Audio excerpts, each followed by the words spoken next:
Bonjour chers apprenants, j'espère que vous allez bien, j'espère que vous faites un bon planning pour les révisions, les retouches, les dernières retouches bien sûr. Alors dans notre présent travail, nous allons voir ensemble un résumé du programme de la 4e année moyenne. Ça va porter sur tous les points de langue vus au cours de l'année. C'est-à-dire tout ce qu'on a vu en vocabulaire, grammaire, conjugaison, orthographe, etc. Et puis, avant de commencer ce travail, je tiens à remercier le concepteur de ce résumé, Monsieur Shakib Mansour. On le remercie pour sa générosité. Suivez bien et prenez note. Alors, nous allons d'abord voir les questions de compréhension de l'écrit. 1. Quel est le thème traité dans ce texte? Donc là, on doit chercher le sujet en question. Cette question peut être reformulée de plusieurs façons. Quel est le thème de ce texte? Quel est le thème ou bien le sujet développé dans ce texte? Quel est le problème soulevé dans ce texte? De quoi parle-t-on dans ce texte? De quoi s'agit-il dans ce texte? Donc, cet ensemble de reformulations se rapporte à la même thématique, et c'est le repérage du thème, le thème général. 2 est extrait ce texte. Donc là, vous allez vous baser sur la source, c'est-à-dire quel est le titre du livre dont est extrait ce texte, quelle est la source ou bien l'ouvrage, ça dépend. Mais cette question-là, on ne la donne pas généralement au BEM, mais c'est bien de connaître la source et tout. Parce que la référence est une piste de réflexion et de recherche très importante. 3. Relève dans le texte la phrase dans laquelle l'auteur exprime son opinion. Donc là, ça parle de la thèse, l'opinion, bien le point de vue, l'avis, la prise de position ou tout simplement la thèse. Donc là, parfois la thèse, elle est explicite et parfois elle est implicite. C'est-à-dire, vous n'êtes pas obligé de trouver un verbe d'opinion pour reconnaître la thèse. Parfois, on ne donne pas un verbe d'opinion. Donc, il faut se baser sur les anaphores, sur les indices temporels, sur les pronoms et tout. Exemple, personnellement, je suis convaincue que la cigarette est nocive pour la santé. Donc là, la thèse, elle est claire, on a le pronom je, on a l'expression être convaincu, et nous avons aussi personnellement. Donc c'est clair que c'est la thèse. On peut avoir aussi une autre reformulation. À mon avis, je suis sûre que les cours de soutien sont bénéfiques pour les élèves. Vous avez ici, à mon avis, et l'expression être certain, être sûr. Voilà. 4. Relève dans le texte les arguments utilisés par l'auteur pour justifier son point de vue. Donc, après la thèse, il y a la partie du développement, et dans le développement, on trouve des arguments, c'est-à-dire connecteurs, d'abord, ensuite, enfin, ou bien d'une part, d'autre part, par ailleurs, enfin, etc. Vous avez le connecteur, ensuite l'argument, et puis l'exemple. Mais parfois, on ne trouve pas d'exemple. On trouve une explication plus détaillée de l'argument proposé. Relève les mots qui organisent ces arguments. Relève les mots qui organisent ces arguments. C'est-à-dire comment on a avancé ces arguments, comment on les a organisés. Bien sûr, à l'aide des connecteurs ou bien les articulateurs. D'abord, ensuite, puis aussi, enfin, d'une part, d'autre part, etc. Voilà, on vous donne un petit texte là où on vous précise le thème, le point de vue, les arguments, les articulateurs. Personnellement, je suis contre la chasse. Donc là, cette phrase, personnellement, je suis contre la chasse. C'est la thèse, c'est le point de vue. Donc là, nous avons l'avis plus la position. Parce que d'abord, la chasse est dangereuse, chaque année, il y a des accidents. Ensuite, la chasse est coûteuse, car le prix du fusil, des munitions, du permis et des droits de chasse est élevé. Enfin, la chasse non organisée est injuste, car beaucoup d'animaux disparaissent. Donc là, le thème, c'est la chasse. Les arguments et les preuves viennent après, les connecteurs d'abord, ensuite, enfin. Donc voilà comment il faut décortiquer son texte. 6. Classe les expressions suivantes dans le tableau ci-dessous. Donc, cette question, je rappelle qu'elle est très récurrente au sujet de l'épreuve de BEM, c'est-à-dire on vous donne quelques expressions et on vous demande de les classer dans un tableau. Vous avez argument pour, ou bien argument contre, contre-argument, ou bien avantage, inconvénient, et la liste reste longue. Vocabulaire. Dans le vocabulaire, nous avons les synonymes, les antonymes, les mots de la même famille, le champ lexical, etc. Donc les synonymes, c'est les mots qui ont le même sens que le mot donné. C'est-à-dire on peut reformuler la consigne ainsi, donne le synonyme de, trouve, relève dans le texte le synonyme de, le mot veut dire, ou bien on vous dit dans l'expression suivante, le mot souligné veut dire. Après, on vous propose des distracteurs, c'est-à-dire des choix. A, B, C.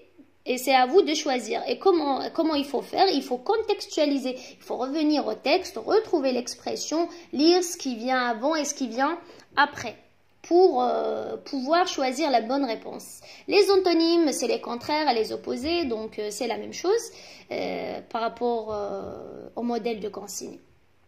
Vous avez aussi les mots de la même famille. Donc là, généralement, les apprenants se trompent, confondent le champ lexical et les mots de la même famille. Alors, les mots de la même famille ont le même radical.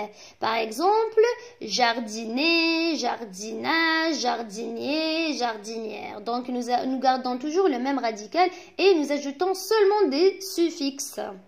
Voilà, vous avez ici des exemples. Facilité, facilité, facile, facilement. Sport, sportif, sportive, sportivement, etc. Et le champ lexical, dans le champ lexical, nous avons un mot générique qui regroupe d'autres mots qui font partie du même domaine. Par exemple, si je vous dis quel est le champ lexical de la classe, vous allez dire tableau, table, estrade, professeur, élève, marqueur, etc.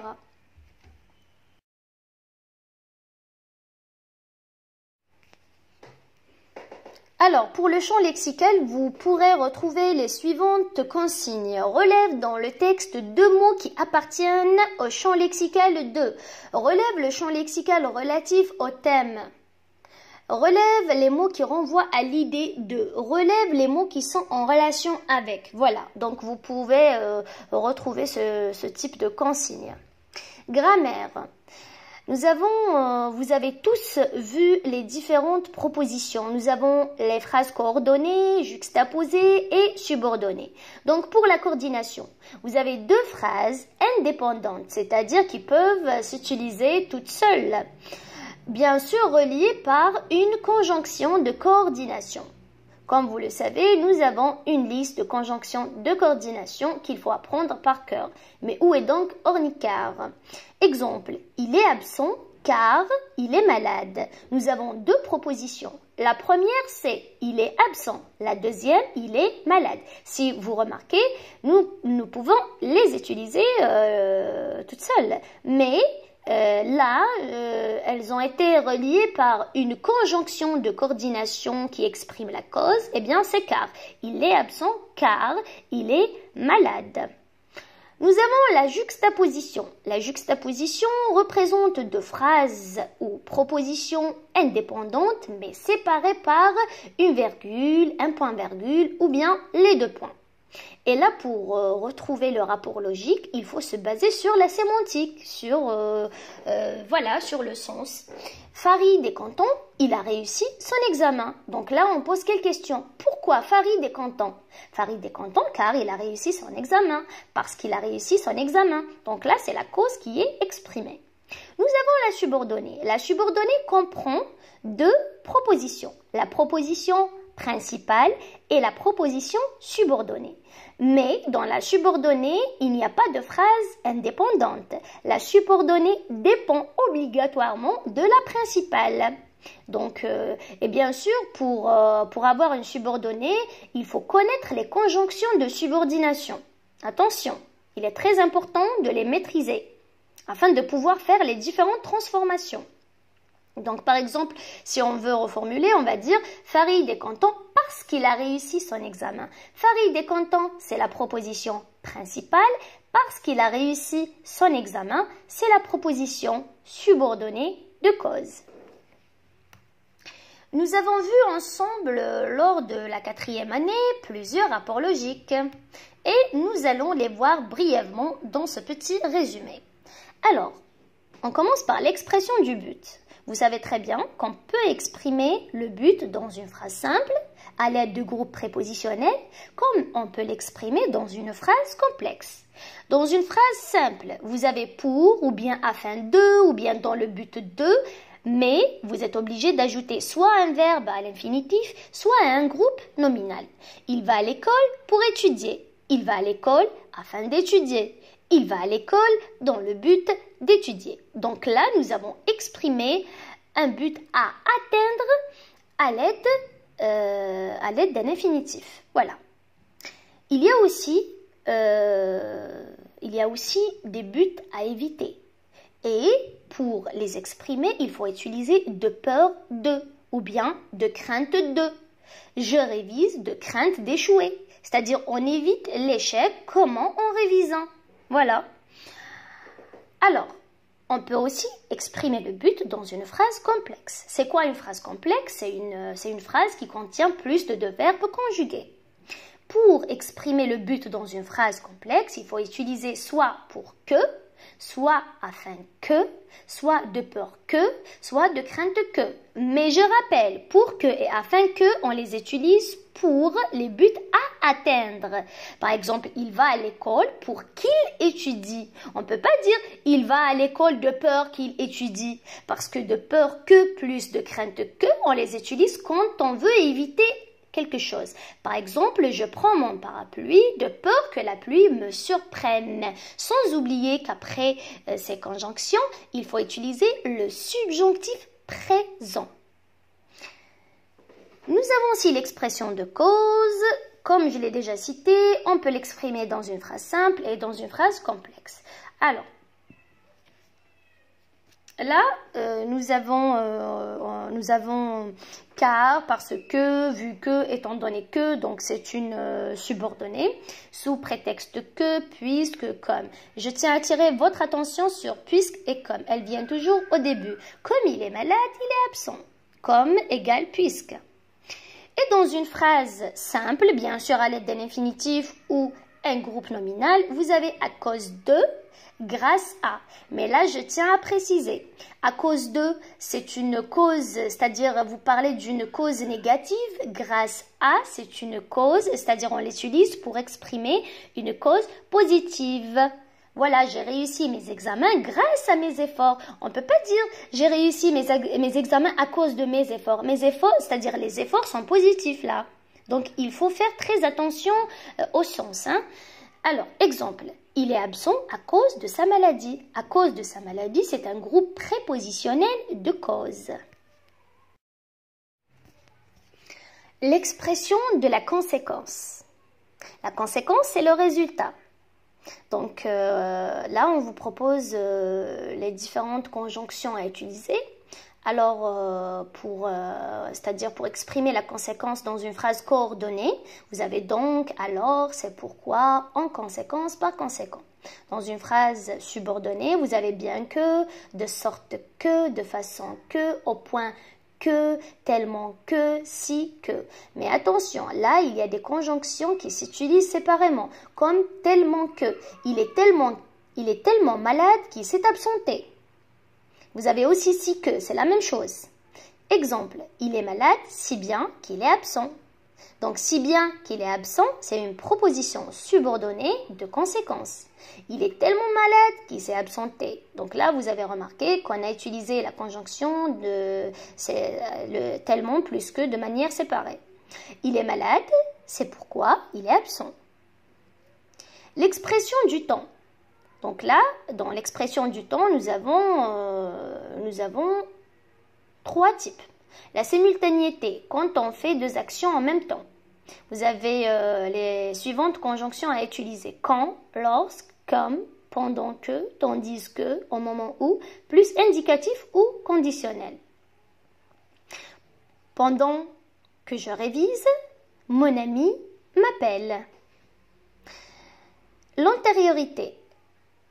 Là, c'est quand la première action vient après l'autre. Avant que je prenne ma douche, je révise un peu. Avant que, en attendant que, jusqu'à ce que, plus subjonctif. Mais si vous voulez utiliser jusqu'au moment où, vous devez employer l'indicatif. Là, vous avez la postériorité. C'est quand une action vient après l'autre. Vous avez après que, depuis que, dès que, aussitôt que, plus l'indicatif. Exemple, je lave mes mains avant que je ne mange. Donc là, vous avez, on a exprimé l'antériorité à l'aide de avant que. L'expression de la comparaison. Pour exprimer la comparaison, on doit utiliser tel, comme, pareil à, semblable à, ou bien le verbe ressembler, aussi que, plus que, moins que, même que, tel que. Il est plus âgé que son frère. Il habite la même maison que son frère. Il est intelligent comme son frère. Il ressemble à son frère. Ou bien, vous avez aussi la comparaison qu'on emploie dans les descriptions, c'est-à-dire des comparaisons rhétoriques. Voilà. Elle est belle comme l'aurore, par exemple. Donc, ce n'est pas vraiment la même comparaison.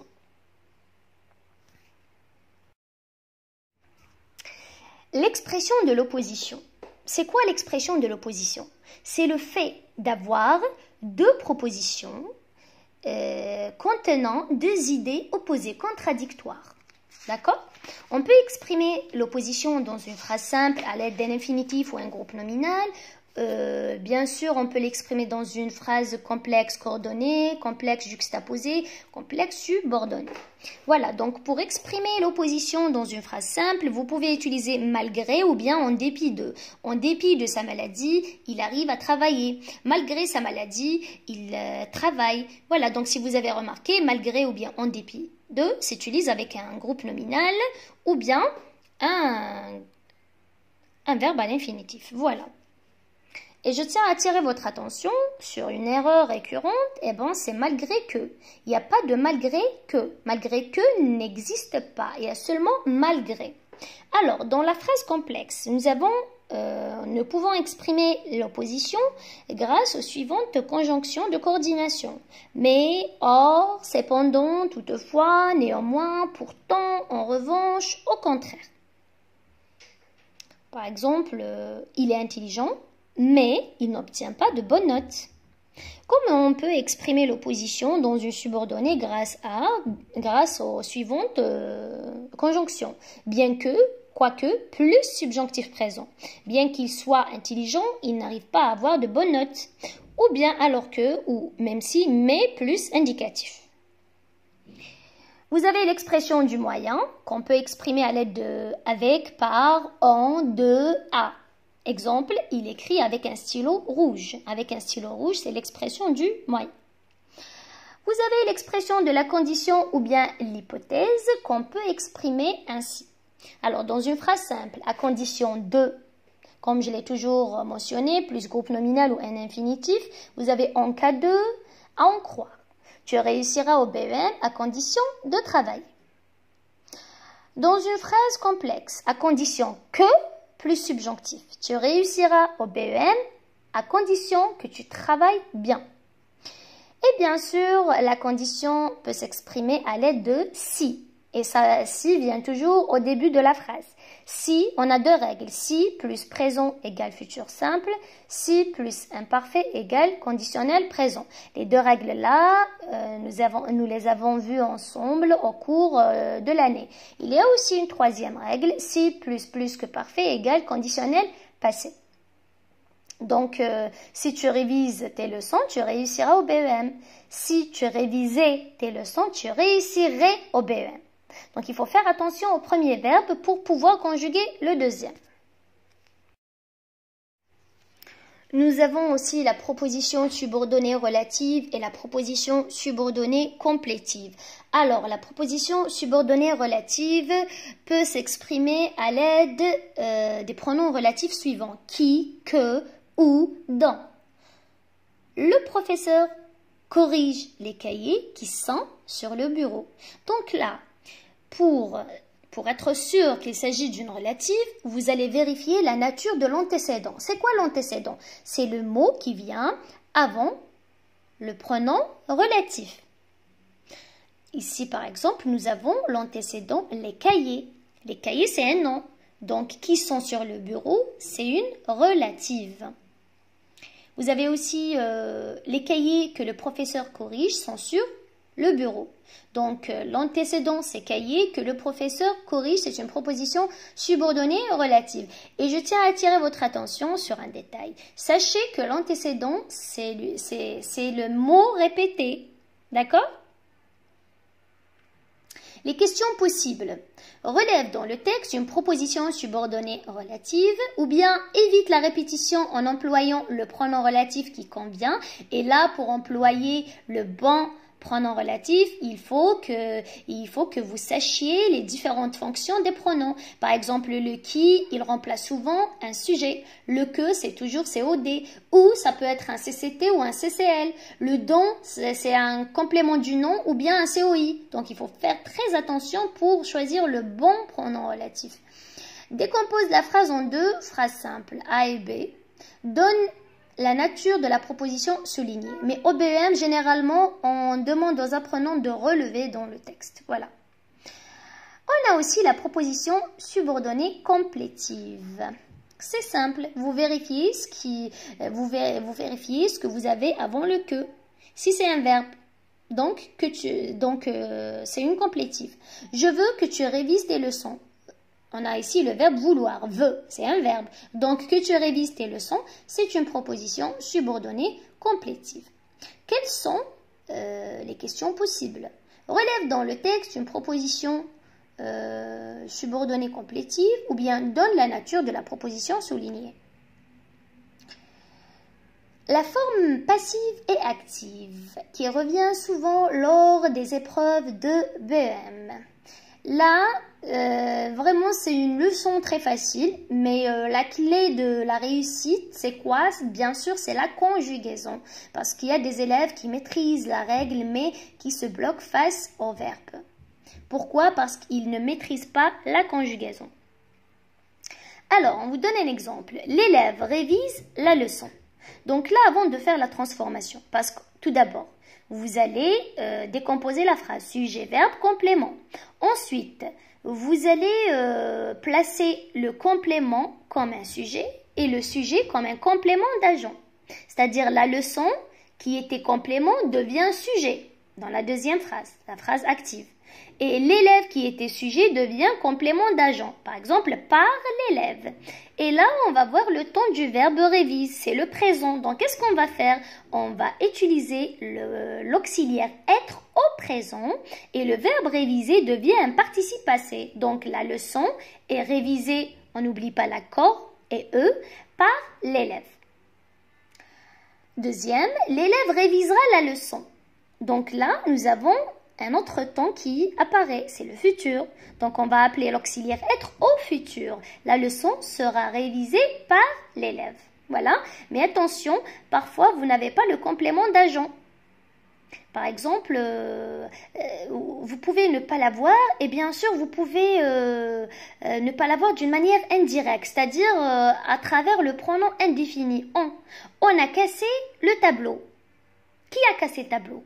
On ne sait pas. On est un pronom indéfini. Donc, comment on va faire la transformation? On va dire le tableau a été cassé. Il ne faut pas dire par on. C'est faux.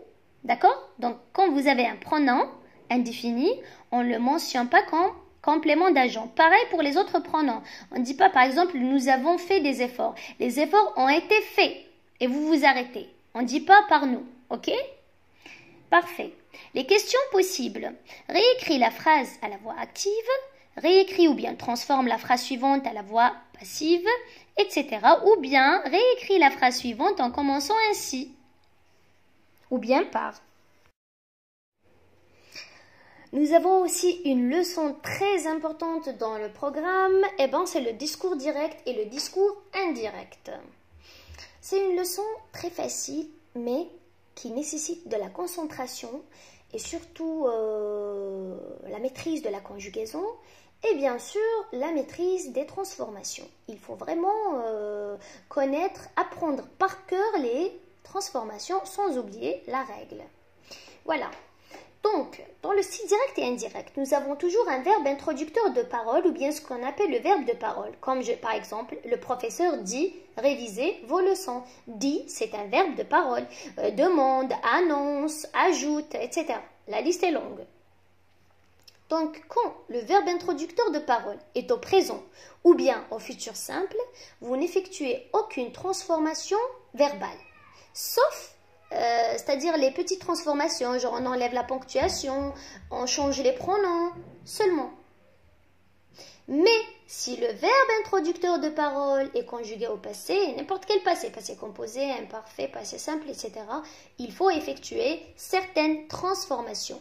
Par exemple, le présent devient imparfait, le futur simple devient conditionnel présent, le passé composé devient plus que parfait, le futur antérieur devient conditionnel passé, l'imparfait reste imparfait, le passé simple reste passé simple. Très bien. Vous avez quelques exemples.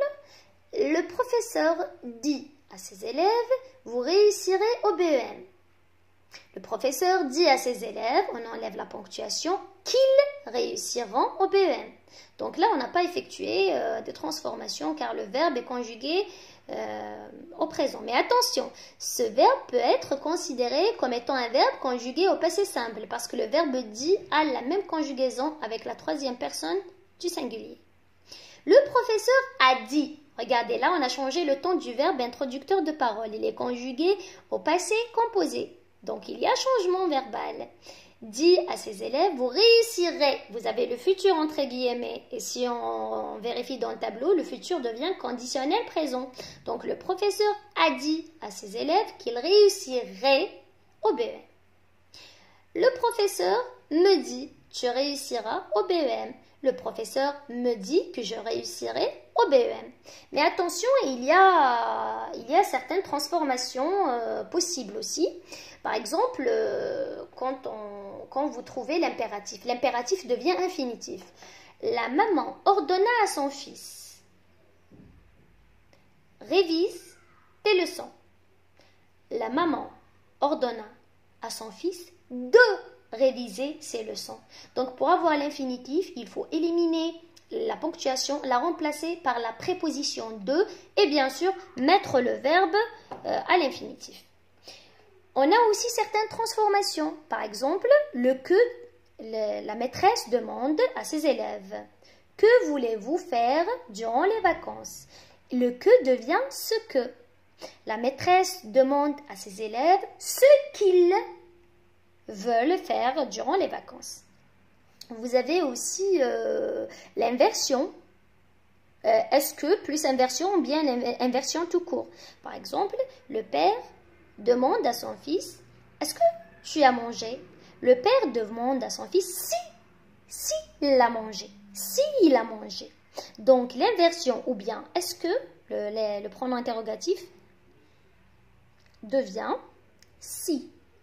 Par exemple, la maîtresse demande à ses élèves, avez-vous révisé? La maîtresse demande à ses élèves s'ils avaient révisé. Voilà, vous avez aussi pourquoi on le garde. La maman demande à son fils, pourquoi tu es fâché? La maman demande à son fils, pourquoi il est fâché? Donc on garde pourquoi, d'accord? Il faut faire attention à ces choses-là.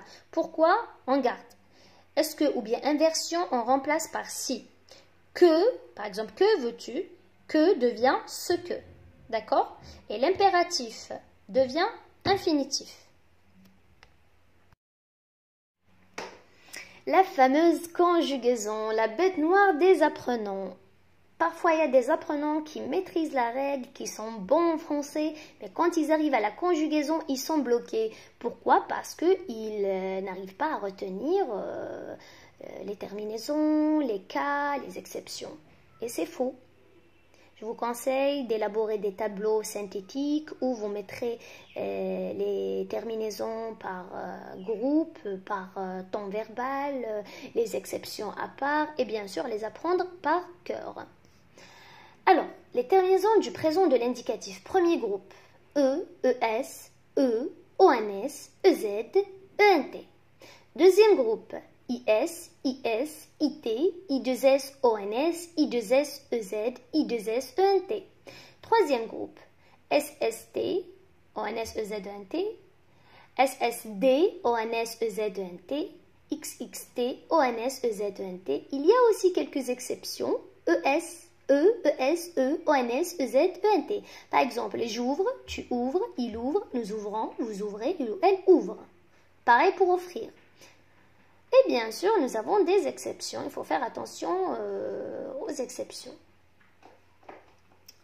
Être, je suis, tu es, il est, nous sommes, vous êtes, ils sont. Avoir, j'ai, tu as, il a, nous avons, vous avez, ils ont. Et bien sûr, vous avez une petite liste des verbes qui reviennent souvent, que vous pourrez bien retrouver au BEM. Vous avez le verbe faire. Je fais, tu fais, il fait, nous faisons, vous faites, il ou elle font.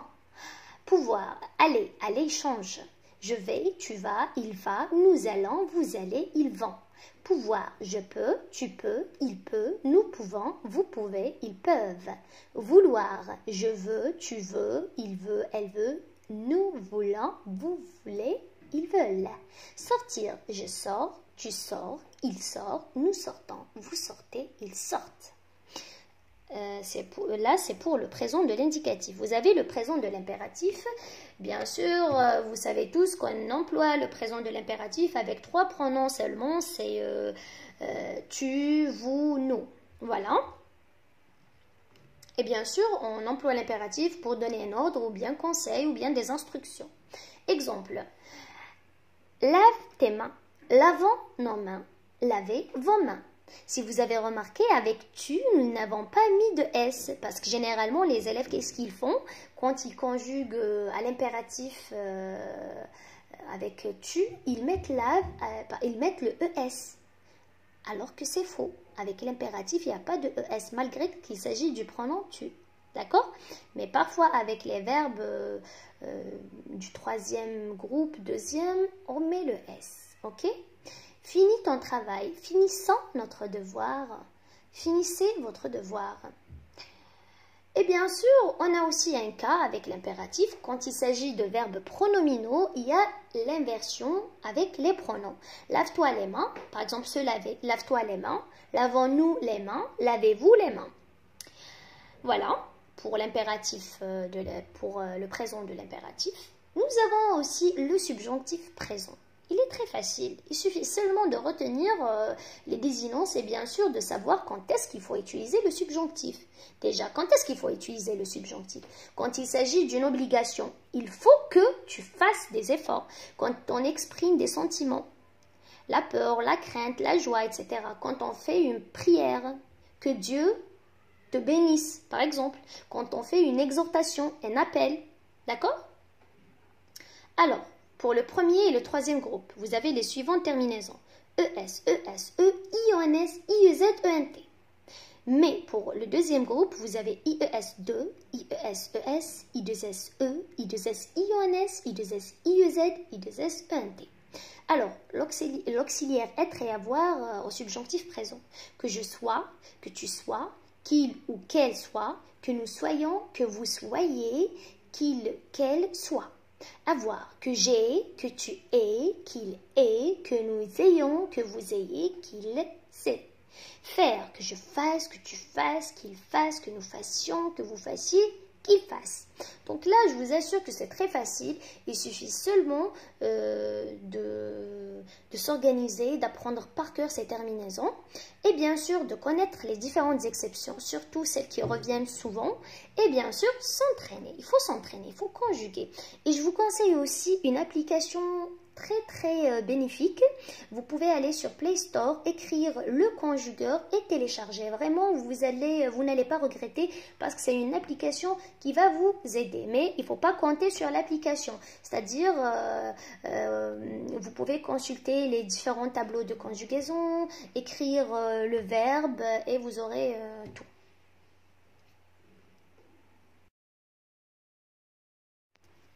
On continue avec la conjugaison, par exemple le verbe vouloir, que je veuille, que tu veuilles, qu'il veuille, que nous voulions, qu'il veuille.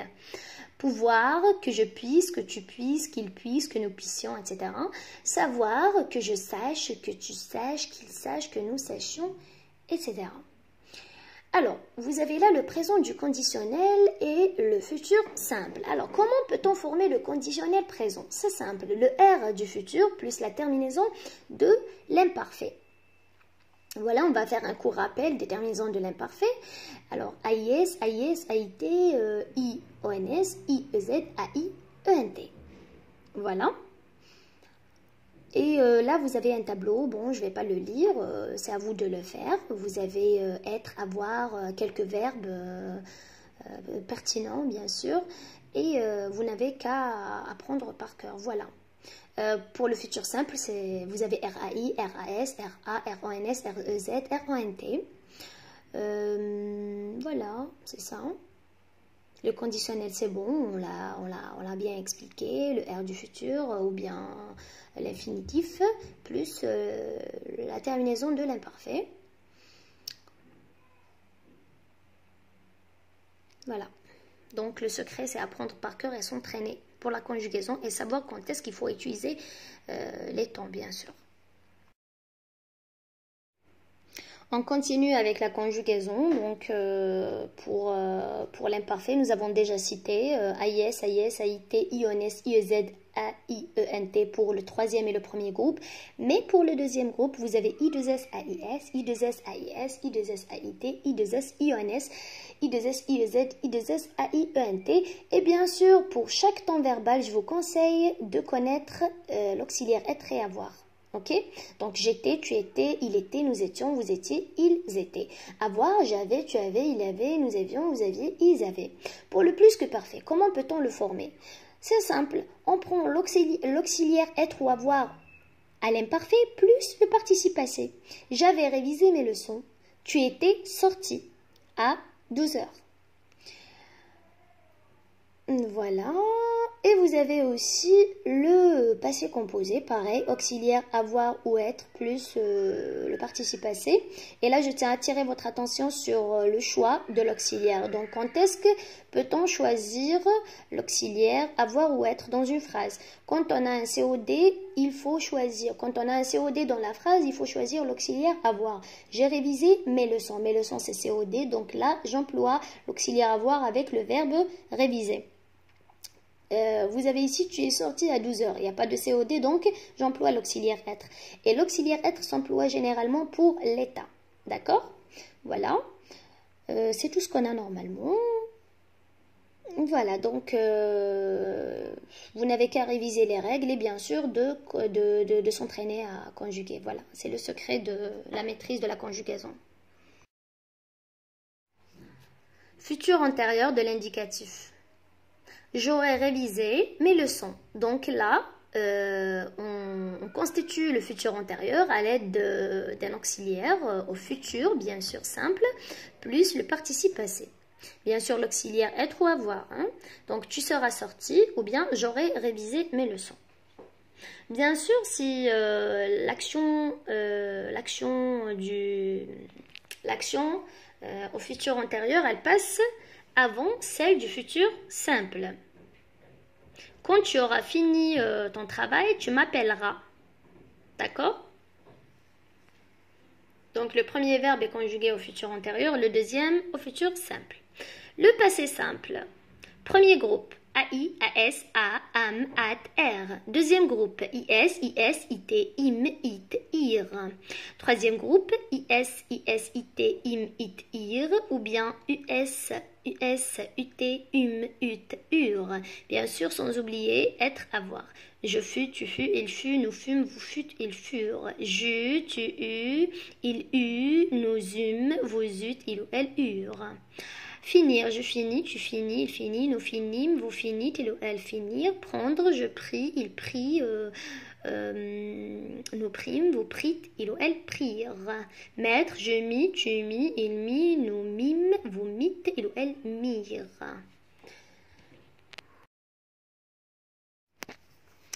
Orthographe. Alors pour l'orthographe, normalement c'est simple. Nous avons les adverbes, les adjectifs, les noms.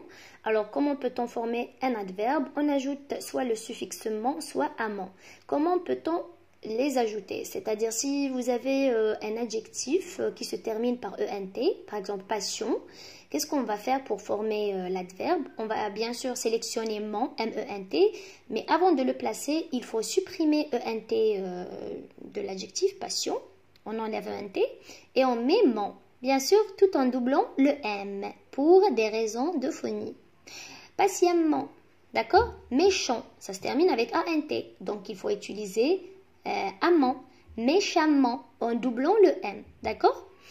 Et sinon, pour utiliser le suffixe ment, par exemple, avec les adjectifs qui se terminent par une voyelle, sérieux, sérieuse, sérieusement, doux, douce, doucement, etc.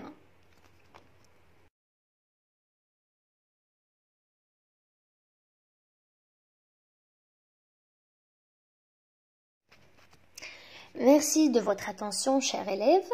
Donc, j'espère que le résumé est plus clair maintenant et je vous conseille de réviser tout le programme et surtout de vous entraîner à l'aide des sujets d'examen, des sujets déjà proposés au BEM et surtout de rester concentré et de poursuivre ces révisions.